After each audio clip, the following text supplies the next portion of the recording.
하나님께서 우리에게 주시는 말씀 에스겔서 11장 13절에서 25절 말씀입니다. 에스겔서 11장 13절에서 25절 말씀, 구약 성경 페이지 1162페이지입니다. 에스겔서 11장 13절에서 25절 말씀 우리 한 절씩 교독하겠습니다.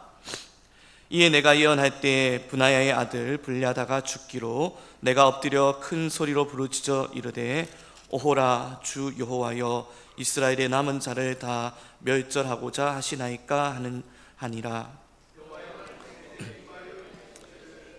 인자의 예루살렘 주민이 내 형제 곧 내 형제와 친척과 온 이스라엘 족속을 향하여 이르기를 너희는 여호와에게서 멀리 떠나라. 이 땅은 우리에게 주어 기업이 되게 하신 것이라 하였나니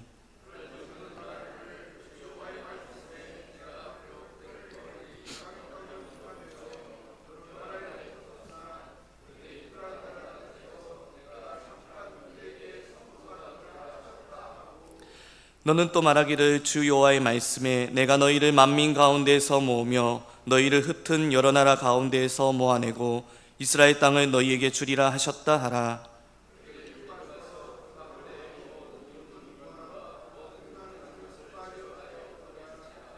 내가 그들에게 한 마음을 주고 그 속에 새 영을 주며 그 몸에서 돌 같은 마음을 제거하고 살처럼 부드러운 마음을 주어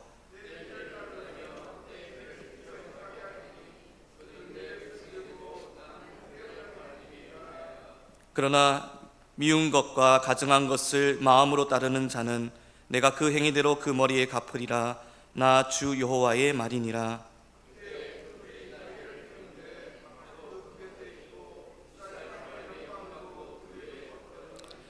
여호와의 영광이 성읍 가운데서부터 올라가 성읍 동쪽 산에 머무르고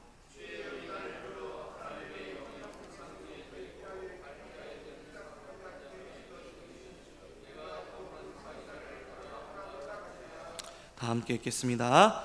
내가 사로잡힌 자에게 여호와께서 내게 보이신 모든 일을 말하니라. 아멘. 할렐루야. 오늘 에스겔 말씀을 통해서 또 하나님의 뜻을 깨닫는 귀한 시간 되시기를 바랍니다. 에스겔 말씀 우리가 계속적으로 듣고 있지만 그 말씀의 배경은 참 많이 암울하죠. 유다가 이제 패망이 짙은 그 가운데서 하나님의 그 메시지가 전달되고 있는 것입니다. 그 구체적인 배경, 오늘 말씀의 배경은 여호야긴 왕이 바벨론의 느부갓네살 왕과의 그 전쟁에서 이제 패하게 되고 포로로 끌려가게 됩니다. 여호야긴 왕이 포로로 끌려갈 때 이 에스겔도 포로로 끌려가게 돼요. 그러니까 완전히 멸망하기 직전에 에스겔은 바벨론으로 이제 끌려가게 된 것입니다.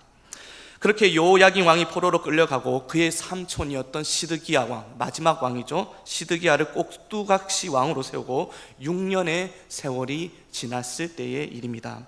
하나님께서는 예레미야를 통해 또 에스겔 선지자를 통해 바벨론에 의한 심판을 말씀하셨지만 유다 지도자와 백성들은 듣지 않았고 회개하지 않았습니다. 오히려 오늘 말씀 전문맥인 11장 1절 말씀을 보게 되면 당시 지도층이었던 야시냐와 블랴다가 거짓 선동을 하게 되는데요. 그 선동의 내용은 3절 말씀에 나와 있듯이 집 건축할 때가 가깝지 아니한 즉 이 성읍은 가마가 되고 우리는 고기가 된다라는 선동이었습니다. 이를 해석하면 예루살렘 성은 가마솥이 되고 우리는 고기처럼 보호받게 될 거다. 가마솥의 그 보호를 받는 것처럼 이 예루살렘 성은 보호받게 될 거다라는 그런 선동이었죠. 하지만 이것은 하나님의 뜻에 반하는 것이었습니다. 그것이 11절 말씀을 보면 완전히 반대라는 것을 알 수 있게 되는데 우리 11절 말씀을 함께 한번 읽어보도록 하겠습니다. 시작. 이 성읍은 너희 가마가 되지 아니하고 너희는 그 가운데 고기가 되지 아니할지라 내가 너희를 이스라엘 변경에서 심판하리니. 아멘. 하나님의 말씀은 분명히 전달되고 있는데 야시냐와 블랴다는 거짓 선동으로 인해 유다 공동체는 잘못된 확신을 가지게 되었습니다. 그리고 이와 같은 혼란은 유다 민족들로 하여금 회개의 기회를 상실하게 했고 하나님의 진노를 격발하는 결과를 낳게 되었던 것이죠. 어떤 면에서 참 이해가 됩니다. 야시냐와 불라다, 애국심이 있었던 것이고 유다를 사랑했던 그 마음, 예루살렘 성전을 사랑했던 그 마음 충분히 공감되고 이해됩니다. 그 옛날 다윗과의 언약, 솔로몬과의 그 언약을 떠올리면서 그들도 그렇게 주장하지 않았겠습니까? 그런데요, 유다의 우상 숭배의 죄는 극을 달했고 하나님은 심판과 관련된 말씀을 선지자들을 통해서 여러 번 말씀하셨습니다. 그럼에도 불구하고 이전 다윗과 솔로몬의 영광만을 생각하며 말씀을 그릇되게 붙들었다라고 볼 수 있는 거죠.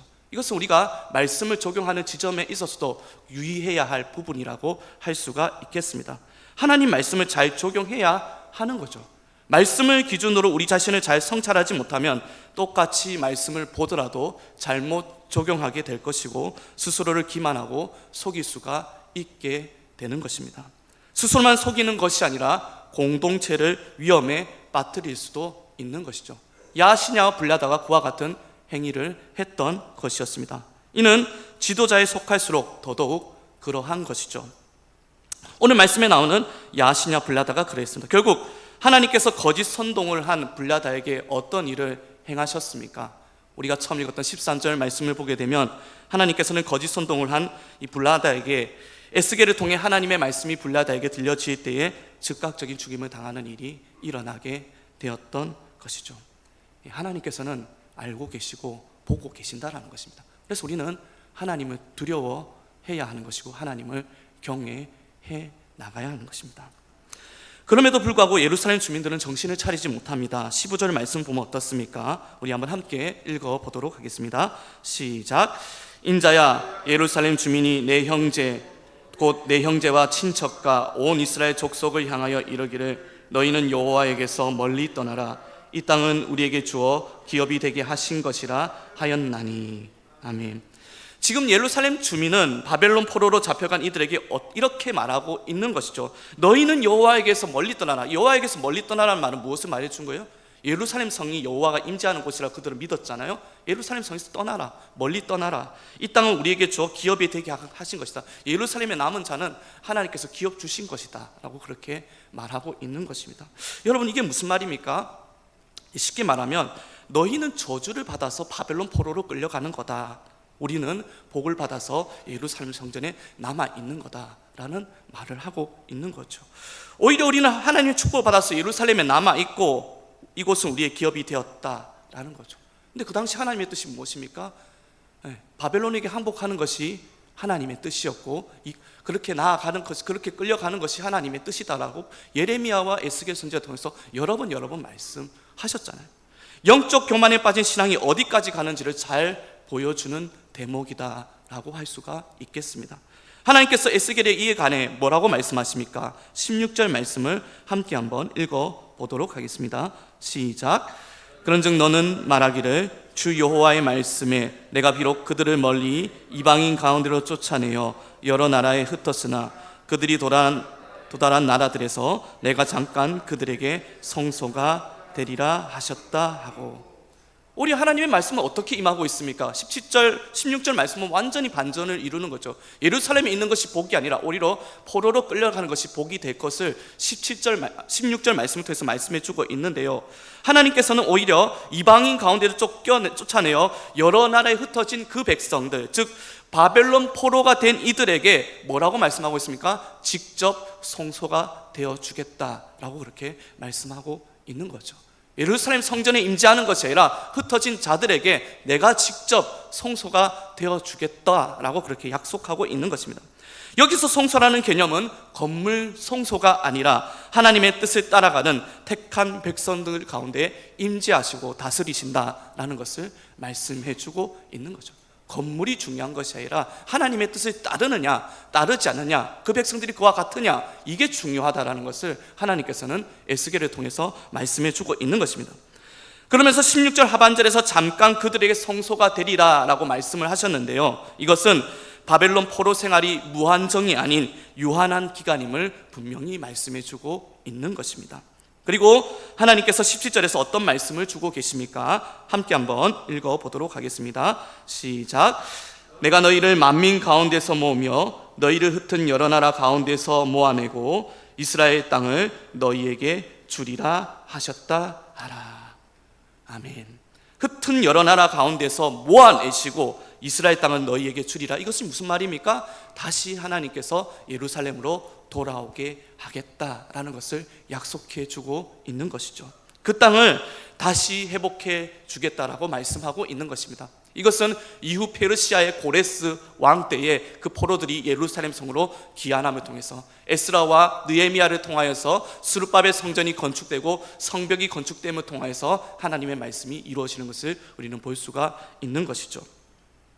그때 회복은 성전만 지어지는 것이 아닙니다. 어떤 회복이 일어나는 것입니까? 18절 말씀을 보게 되면 모든 미운 물건과 모든 가증한 것을 제거하여 버리는 것입니다.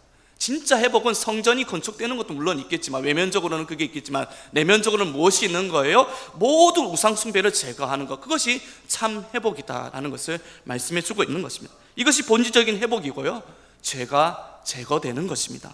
그리고 어떤 회복이 일어나게 될 것을 말씀해 주고 있습니까? 우리가 19절 20절 말씀 잘 기억하셨으면 좋겠는데요, 한번 함께 19절 20절 말씀을 읽었으면 좋겠습니다. 시작. 내가 그들에게 한 마음을 주고 그 속에 새 영을 주며 그 몸에서 돌 같은 마음을 제거하고 살처럼 부드러운 마음을 주어 내 율례를 따르며 내 규례를 지켜 행하게 하리니 그들은 내 백성이 되고 나는 그들의 하나님이 되리라. 아멘. 이와 같은 은혜가 저와 여러분에게 충만하게 임하는 은혜가 있기를 주님의 이름으로 축복합니다. 어떤 말씀을 주십니까? 은혜의 언약을 주시는 거죠. 심판의 말씀이 전달되는 그 가운데서도 주님은 그 긍휼을 잊지 않으시고 은혜의 언약의 말씀을 부어주는 것을 우리는 보게 되는 것입니다. 성전이 회복될 때 하나님께서 어떻게 하시겠다라고 말씀하고 있습니까? 이스라엘과 유다 민족에게 무엇을 준다고요? 한 마음을 준다. 이 한 마음을 주는 게 우리 마음 같이 안 되잖아요. 성령님께서 임재하셔서 그 한 마음을 주는 것이고요, 새 영을 주어서 그 안에 돌 같은 마음이 아니라 부드러운 마음, 우상 숭배를 비롯한 여러 죄된 돌 같은 그 마음을 제거하고 살처럼 부드러운 마음을 주시겠다라고 약속의 말씀을 부어주시는 겁니다. 그와 같은 성령의 임재의 역사가 나타나게 될 것을 말씀하고 있는 것입니다. 그렇게 지키지 못했던 율례와 규례를 지킬 수 있도록, 그러니까 율례와 규례는 우리의 의지로, 우리의 의로는 지킬 수 없고 우리의 공로로는 지킬 수 없다라는 것을 말해주고 있는 거죠. 하나님의 은혜의 말씀, 성령의 그 임재를 통해서 그렇게 지켜지게 된다라는 것을 말씀해주고 있는 것입니다. 이는 아브라함에게 주셨던 언약인 동시에 창세기 17장 7절 말씀에서 내가 내 언약을 나와 너 및 내 대대 후손 사이에 세워서 영원한 언약을 삼고 너와 내 후손의 하나님이 되리라 하신 말씀대로 이루어 나가는 것이죠. 이것은 이후에 예수 그리스도를 통하여서 분명하게 이루어지는 것을 우리는 성경을 통해서 잘 알고 있습니다. 하지만 21절 말씀 보면 죄에 대해서는 분명히 징계할 것을 말씀하고 계시는 것이죠. 이 은혜의 약속의 말씀을 주신 이후에 23절에서 하나님께서는 이제 성전에서만 떠나가는 것이 아니라 성읍 가운데서 동쪽 산으로 이동하면서 떠나시는 것을 보게 됩니다. 점점 이렇게 성전에서만 떠나는 것을 우리가 이전 말씀을 통해서 봤는데, 이제는 점점 이제 완전히 떠나는 것을 보게 되는 거죠.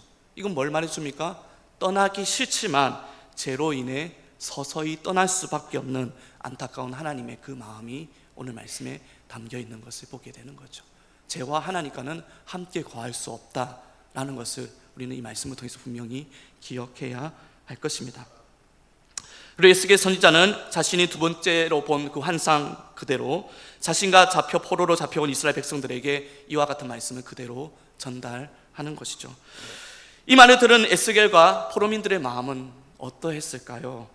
아마도 큰 위로와 소망이 되었을 것입니다. 포로로 끌려가는 어떤 그 현실, 여러 가지 정말 힘들고 어려운 그 모든 그 상황 가운데서 이 언약, 은혜의 언약의 말씀이 에스겔에게 또 포로민들에게 들려졌을 때는 분명히 큰 위로와 소망이 되었을 것입니다.